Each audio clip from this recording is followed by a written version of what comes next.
c'est le moment où on parlait de la fameuse joueuse qu'est Anaïs Favron. Et là là, par où commencer? Vous avez vu le titre? Vous savez, on va parler un peu d'une joueuse. Vous allez voir son palmarès, c'est très intéressant.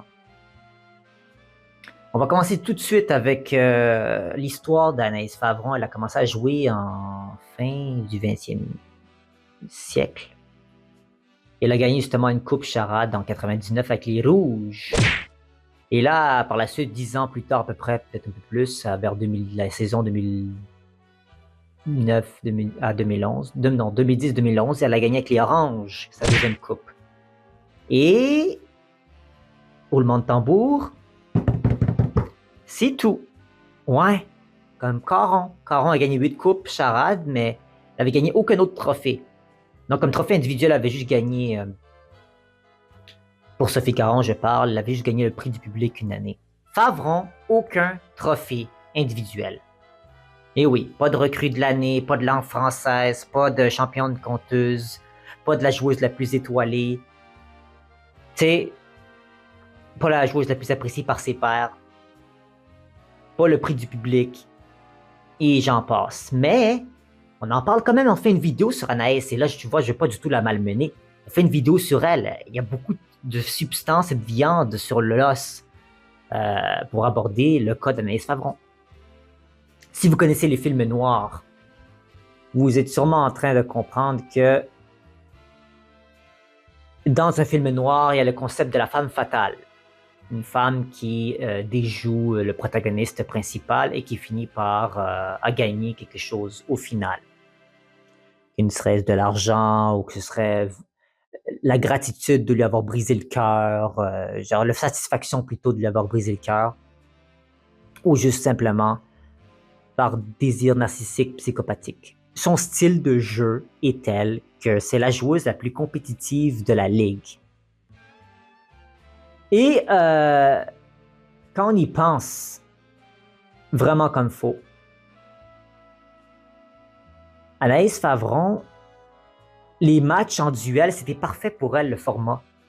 C'était parfait parce que c'est le style de jeu dans lequel elle excelle le mieux.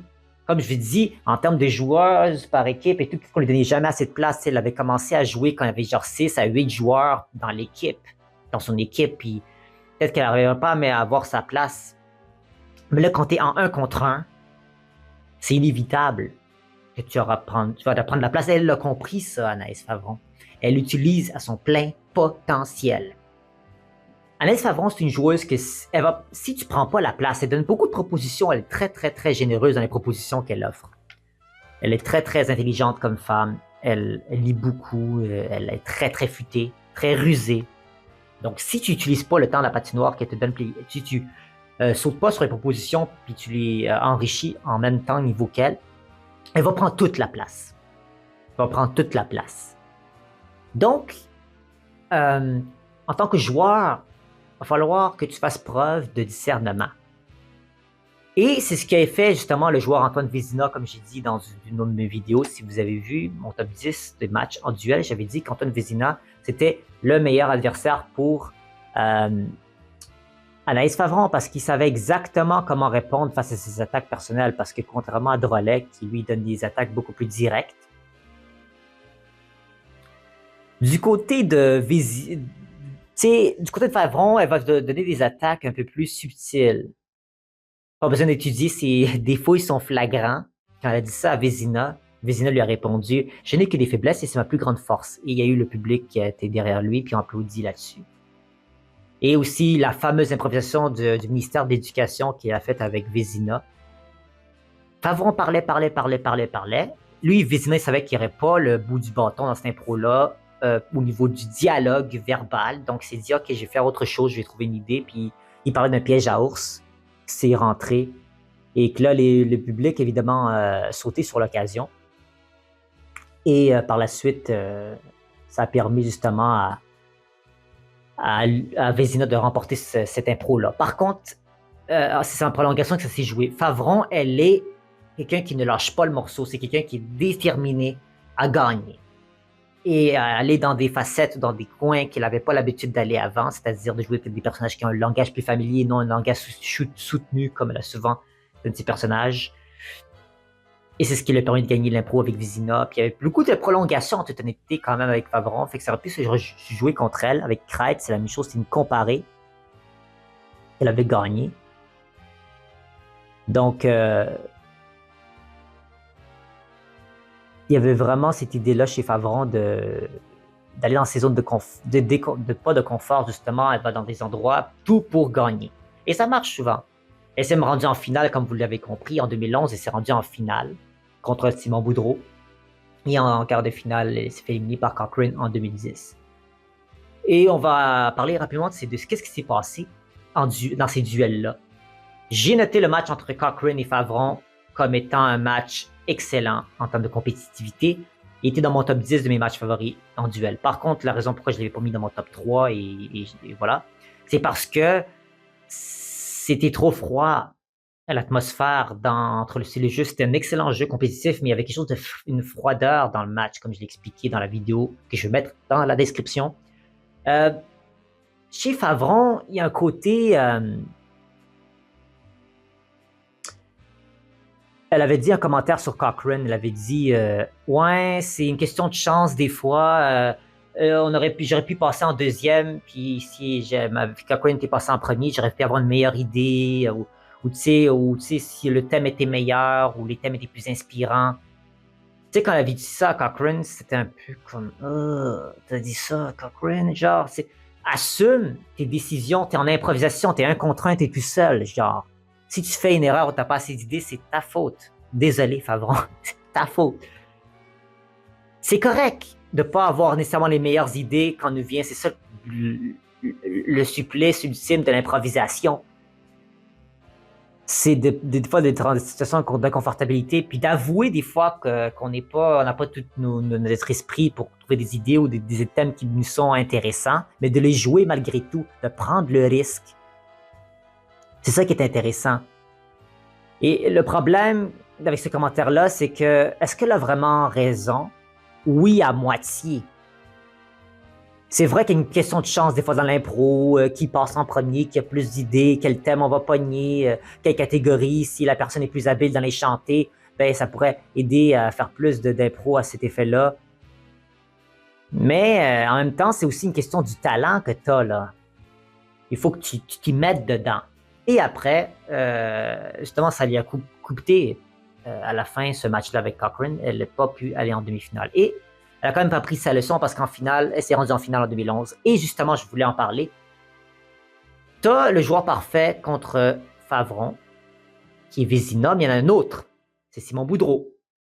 Simon Boudreau, il était le protagoniste principal du film de Noir qui déjoue la femme fatale.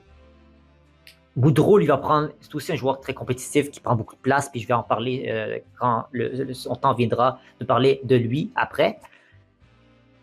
Mais Boudreau, il n'a pas laissé les attaques dans le jeu ou cérébral qu'il pourrait avoir contre lui. Ils étaient dans la même équipe, hein. Faut pas l'oublier, ils ont gagné une Coupe Chara dans les Oranges ensemble.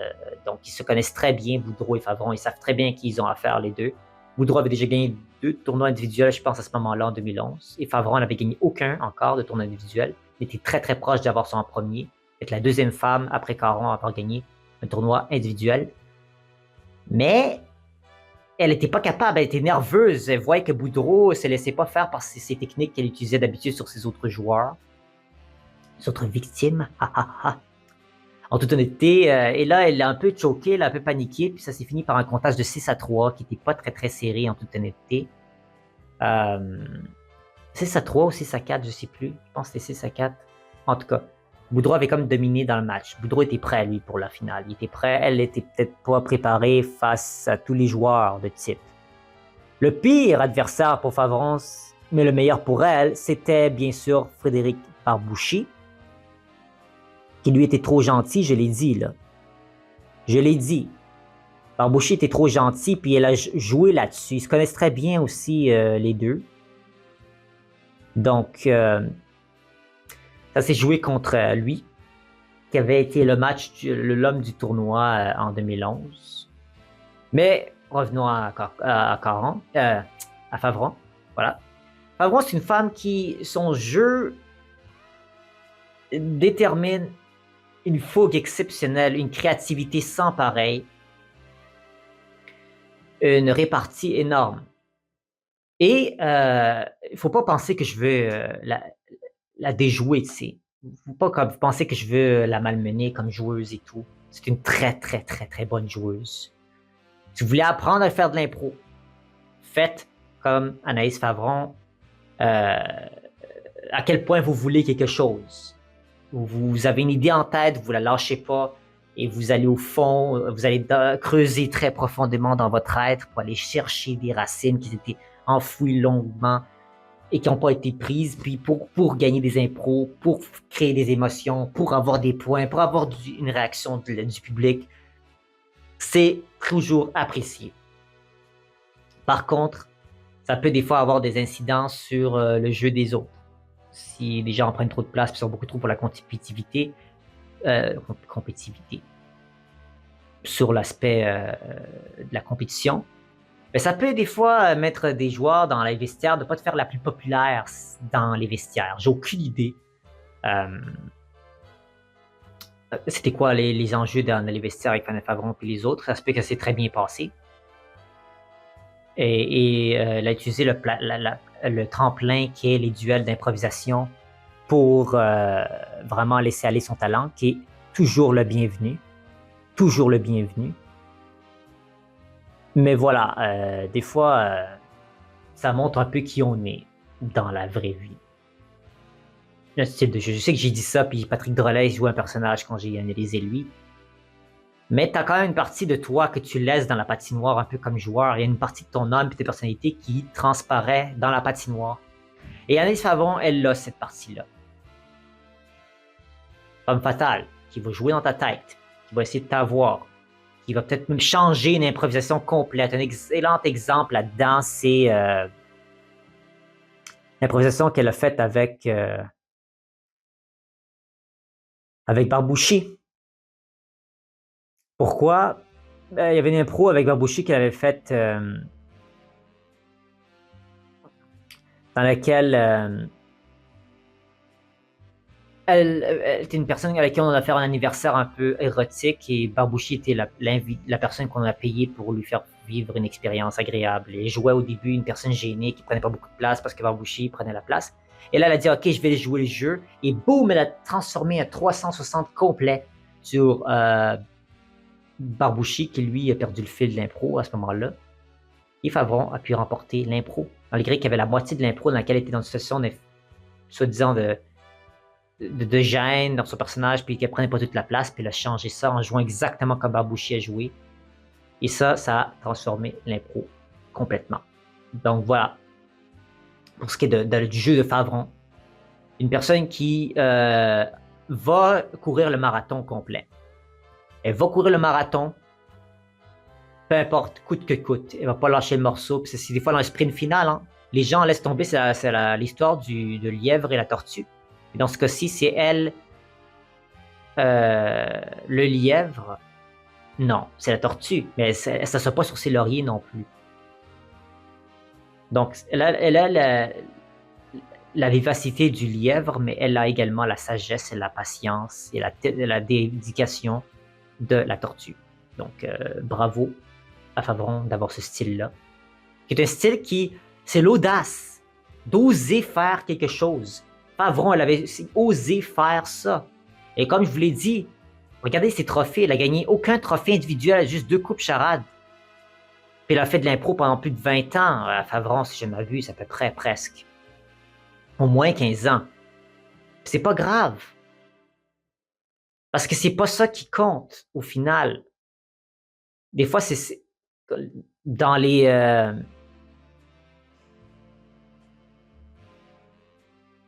dans le jeu de duel, ça peut transparaître aussi les choses. Et c'est là qu'elle a laissé paraître son talent. C'est là qu'on a vu à quel point il y avait une fleur qui venait de sortir, respirer l'air ambiant, enfin. C'est comme si elle était emprisonnée, enchaînée toutes ces années et qu'elle n'a pas pu vraiment laisser aller son talent, puis son potentiel, puis elle a utilisé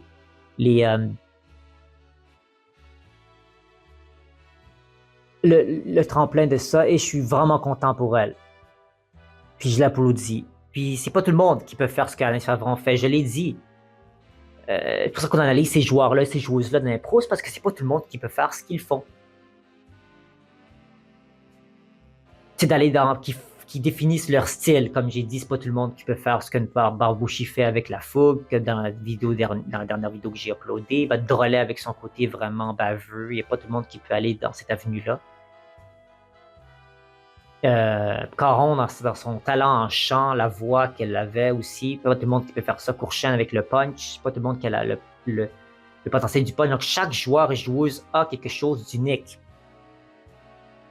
Et ça, c'est un talent qui se perd souvent en défense d'impro. Donc, il faut absolument miser dans ses forces, ne pas essayer trop fort de gagner non plus. Juste laisser aller, s'amuser. C'est ça, Favron, des fois, la situation avec elle, c'est qu'elle s'amusait des fois peut-être pas assez. Pourquoi? Parce que c'est la compétitivité. Quand tu es trop en compétition, des fois, tu oublies de t'amuser. Et moi, je l'encourage fortement à vous amuser. C'est ça qui est le plus important au final. De jouer un bon match, de faire votre possible, de vous amuser, de vous laisser aller. Même si dans le constat des duels, c'était vraiment la compétitivité, ça ne change rien. Laissez-vous aller. Vous n'êtes pas des professionnels nécessairement, vous commencez en impro. J'espère vous revoir très bientôt pour la prochaine vidéo. Qui, justement, si vous êtes rendu à ce moment-là de la vidéo, je vais vous donner la bande-annonce pour la prochaine personne que je vais analyser. Donc, restez à l'affût et portez-vous bien. À bientôt!